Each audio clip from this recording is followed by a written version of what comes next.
kapan ekonomi kita pulih?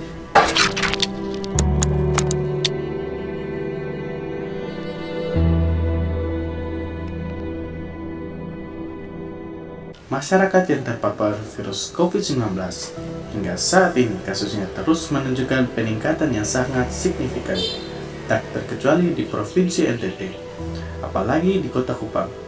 Masyarakat masih banyak mengabaikan protokol kesehatan atau prokes. Akibatnya, kasus COVID-19 masih tinggi dan berdampak buruk bagi perekonomian.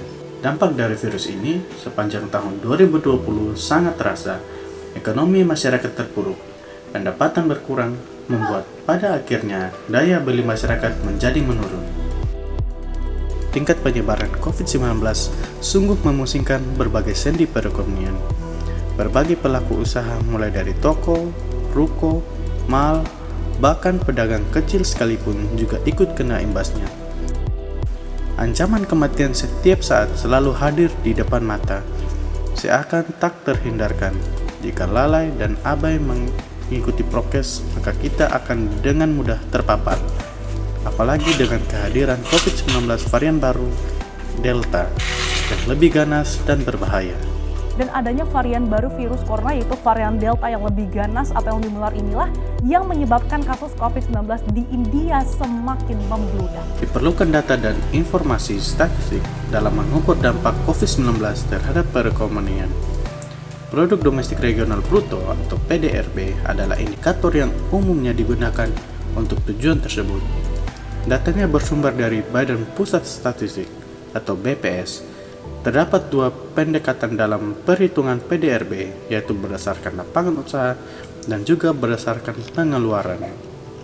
PDRB Kota Kupang tahun 2020. Pengertian dari produk domestik adalah semua barang dan jasa sebagai hasil dari kegiatan-kegiatan ekonomi yang beroperasi di wilayah domestik.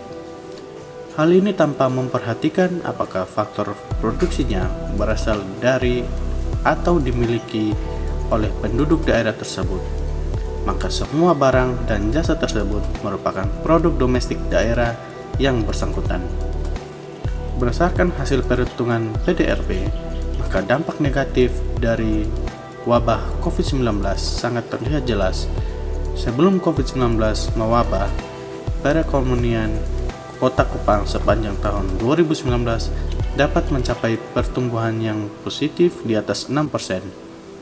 Setelah datangnya COVID-19 pada tahun 2020, pertumbuhan ekonomi Kota Kupang anjlok menjadi minus 2,05%. Memang ada lapangan usaha yang pertumbuhannya tetap positif selama masa pandemi di tahun 2020, tapi nilai pertumbuhannya tidak signifikan, terkecuali pada kategori informasi dan komunikasi yang mampu tumbuh positif mencapai 13,72%. Hal ini karena masyarakat dipaksa untuk belajar dari rumah, beribadah dari rumah, dan juga bekerja dari rumah. Sektor yang lainnya justru mengalami penurunan yang cukup drastis, mulai dari perdagangan besar dan eceran, reparasi mobil dan sepeda motor, minus 5,28%, industri, minus 7%, konstruksi minus 10,07%, transportasi dan pergudangan minus 18,58%,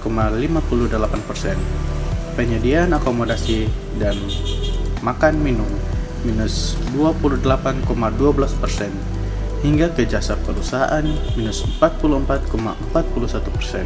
Dari sisi PDRB pengeluaran, semua komponen juga mengalami pertumbuhan yang negatif, mulai dari komponen pengeluaran konsumsi rumah tangga minus 1,82%, komponen pengeluaran konsumsi lembaga non-profit yang melayani rumah tangga minus 2,99%, komponen pengeluaran konsumsi pemerintah minus 8,31%, hingga ke komponen pembentukan modal tetap bruto minus 9,15%. Mencermati data-data tersebut, kita beroleh gambaran bahwa COVID-19 memberikan efek negatif yang membuat perekonomian menjadi lesu.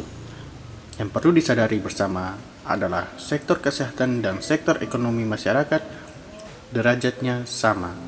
masyarakat harus tetap sehat melakukan berbagai upaya pencegahan COVID-19. Roda perekonomian juga tetap dapat berjalan meski di tengah berbagai keterbatasan yang ada.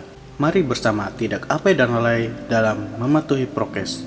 Jika tidak, maka penyebaran virus COVID-19 akan terus terjadi.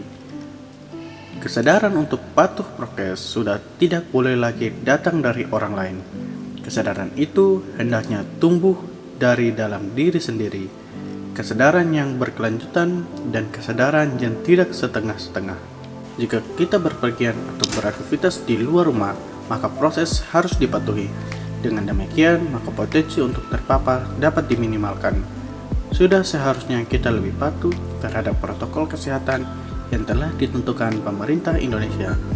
Protokol kesehatan ini ditunjukkan untuk mencegah penularan virus COVID-19 dan meminimalisir bertambahnya angka kasus infeksi. Masyarakat juga diharapkan mengikuti program vaksinasi, sebab vaksin membuat tubuh kita mampu bertahan atas serangan COVID-19. Vaksin sebagai benteng pertahanan diri. Dengan mengikuti vaksin, bukan berarti kita terjamin dan terbebas dari paparan virus COVID-19. Akan tetapi, ketika terpapar, daya tahan kita lebih kuat sebab data dan fakta menunjukkan bahwa kasus-kasus kematian COVID-19 terjadi karena 90% pasien belum mengikuti vaksin. Janganlah kita terpengaruh dengan berita-berita hoax pada media sosial tentang vaksin. Seakan-akan vaksinasi itu sebagai sebuah strategi global untuk pembunuhan massal bagi umat manusia. Mari kita warga Kota Kupang dan semua warga masyarakat Indonesia bersama-sama saling menjaga dan mendukung prokes. Taati protokol kesehatan 5M, yaitu rajin mencuci tangan, memakai masker, menjaga jarak, menjauhi kerumunan, mengurangi mobilitas. Yuk terapkan protokol kesehatan 5M untuk menjaga penularan dan penyebaran COVID-19. Kesehatan terjaga, ekonomi kembali melesat.